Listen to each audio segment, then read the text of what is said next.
The reason you overthink texts, tone, and timing has nothing to do with insecurity and everything to do with how your brain learned love. If that sentence made you feel seen instead of exposed, that's not an accident. Because if you're always anxious in love, it's not random, it's patterned, predictable, and deeply logical once you understand it. Think about how it starts. A message takes longer than usual to arrive. Nothing dramatic, no obvious rejection, just silence. And suddenly your mind fills in the gaps at lightning speed. Did I say something wrong? Did they lose interest?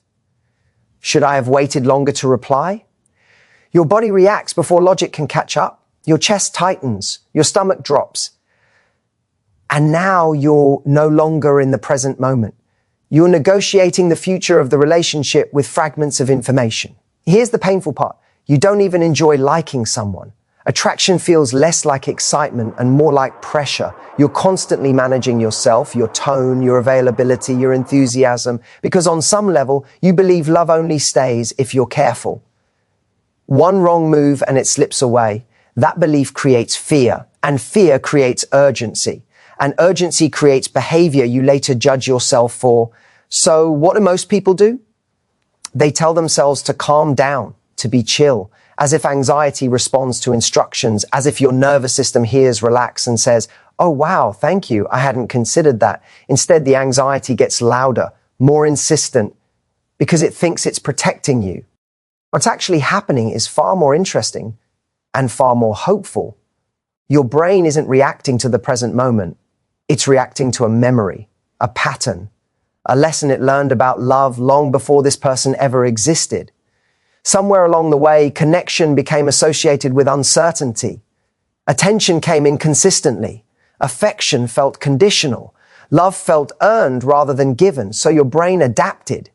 It learned to stay alert, to monitor closeness, to anticipate distance before it arrives. And here's where the misunderstanding traps you. You think the anxiety means this person is important, special, different. I've never felt like this before, you tell yourself, but the truth is you've felt this before, just not consciously. The anxiety isn't proof of depth, it's proof of familiarity. Your nervous system recognizes this emotional environment and it mistakes recognition for chemistry. That's why calm can feel boring at first, why consistency feels suspicious, why someone who shows up clearly doesn't ignite the same obsession. Your brain isn't used to safety, it's used to activation. And activation feels like love when you don't know the difference. There's a quiet tragedy here. The very system trying to keep you close to love ends up pushing you further away from it. You analyze, you over-adjust, you hold back what you feel, then resent yourself for doing so. And all the while you wonder, what's wrong with me? But here's the shift. Nothing is wrong with you. Something happened to you. And once you see that, anxiety stops being an enemy and starts being information. Because the real question isn't how to stop feeling anxious in love.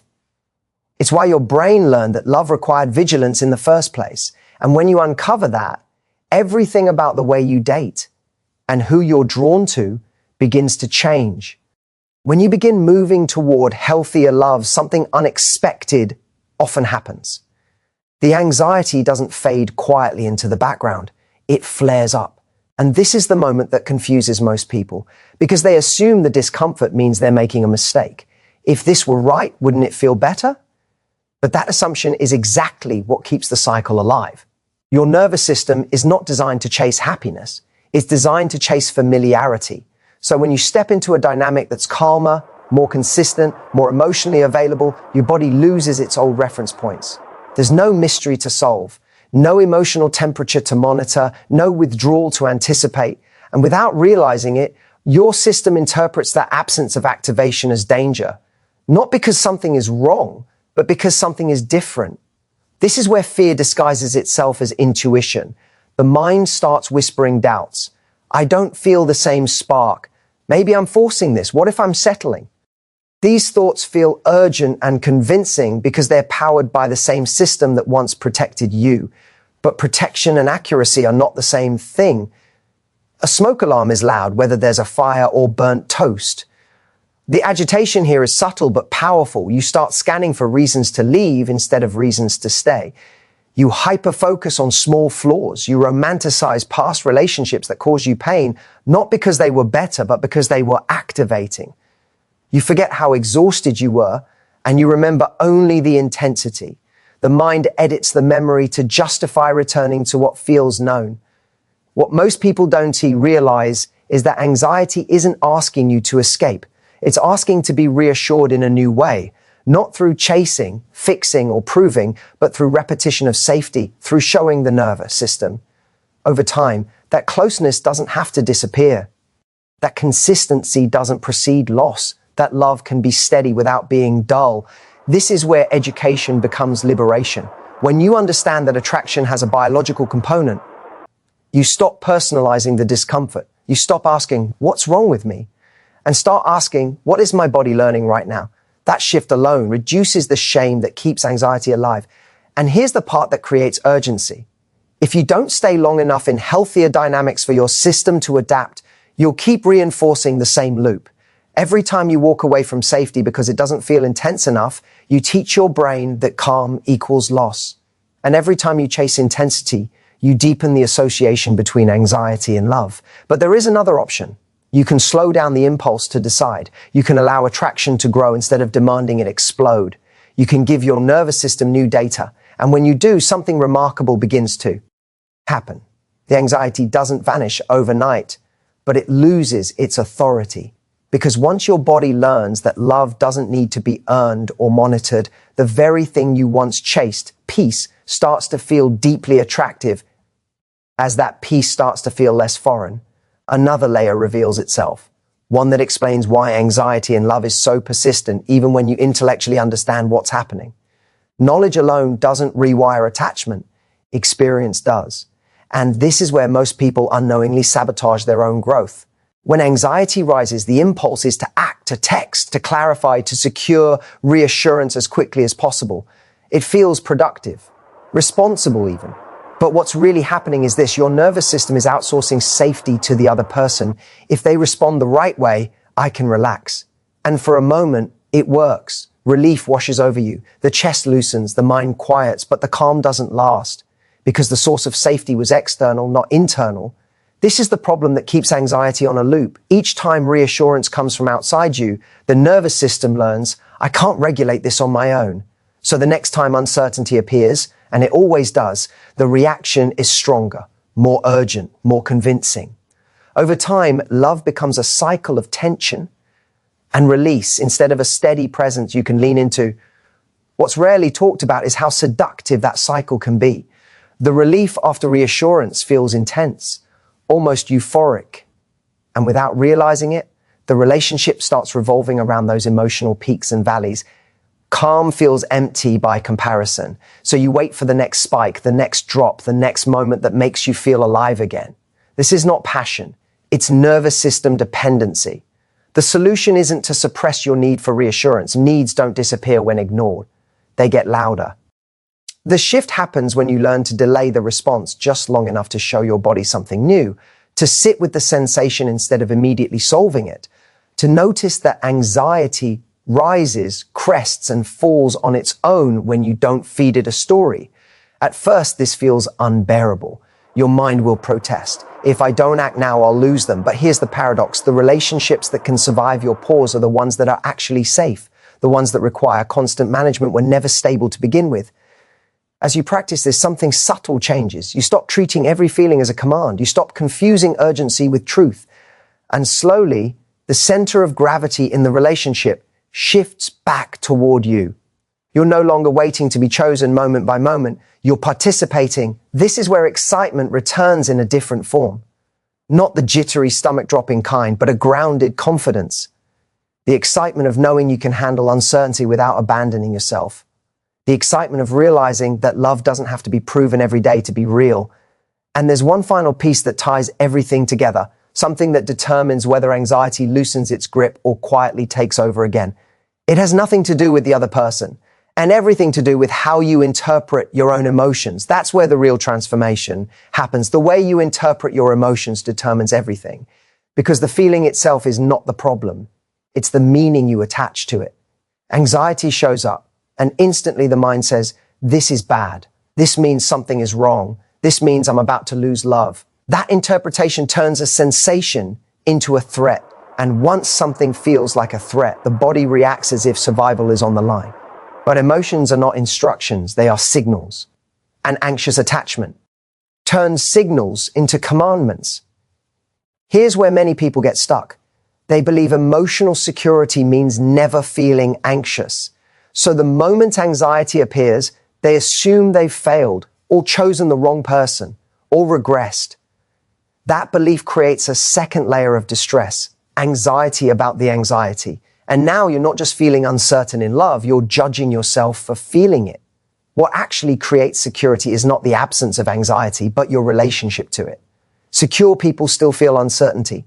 They still notice shifts in tone. They still care.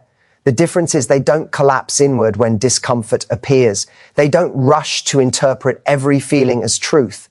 They let emotions pass through without handing them the steering wheel. This is where fear begins to lose its grip. When you stop asking, how do I get rid of this feeling? And start asking, what happens if I don't obey it? That question alone disrupts years of conditioning. Because the anxious system expects compliance. It expects you to act, explain, fix, or withdraw. When you don't, it slowly learns a new rule. Discomfort is survivable. And something remarkable happens when you stop reacting automatically. You gain clarity. You start noticing the difference between genuine misalignment and old emotional reflexes. You realize that some people don't trigger anxiety because they're right for you, and others don't trigger anxiety because you don't actually care. That distinction matters. Without it, you either chase what hurts or settle for what doesn't move you. This is also where excitement takes on a more mature form. Instead of excitement driven by unpredictability, you feel anticipation grounded in trust. You look forward to connection instead of bracing for it. You feel desire without dread. That combination is rare, and it's what many people mistake as missing when in reality they've never experienced it before. There's urgency here because every relationship reinforces a lesson. Either it teaches your nervous system that love is safe, or it teaches it that love requires vigilance. And the lesson doesn't come from what you tell yourself. It comes from what you repeatedly tolerate and choose. When you begin choosing relationships where your emotions are welcomed instead of managed, something shifts at a deep level. You stop asking for permission to exist as you are. You stop shrinking to keep connection. And the anxiety that once dominated your inner world starts to feel less like a warning siren and more like background noise. There is one final realization that brings all of this together, one that determines whether love becomes a place of rest or remains a place of tension. And it's not about finding the right person. It's about becoming unavailable for dynamics that require you to abandon yourself to stay connected. At the deepest level, healing anxiety in love comes down to a single decision you make over and over again, often quietly, often unnoticed. The decision to stop negotiating your self-worth for connection. Because the moment love requires you to shrink, perform, or stay perpetually on edge, it's no longer intimacy, it's endurance. This is where many people misunderstand what choosing yourself actually means. They imagine dramatic exits or emotional detachment, but in reality, it's far more subtle. It's choosing not to abandon your inner stability just because someone else feels uncertain. It's allowing another person to have their moods, their timing, their imperfections without turning them into a referendum on your value. When you become unavailable for dynamics that thrive on anxiety, something surprising happens. People either meet you at that level or they fall away. And that's terrifying at first because the old system whispers, if you don't manage this, you'll end up alone. But that voice is outdated. It's protecting a version of you who no longer exists.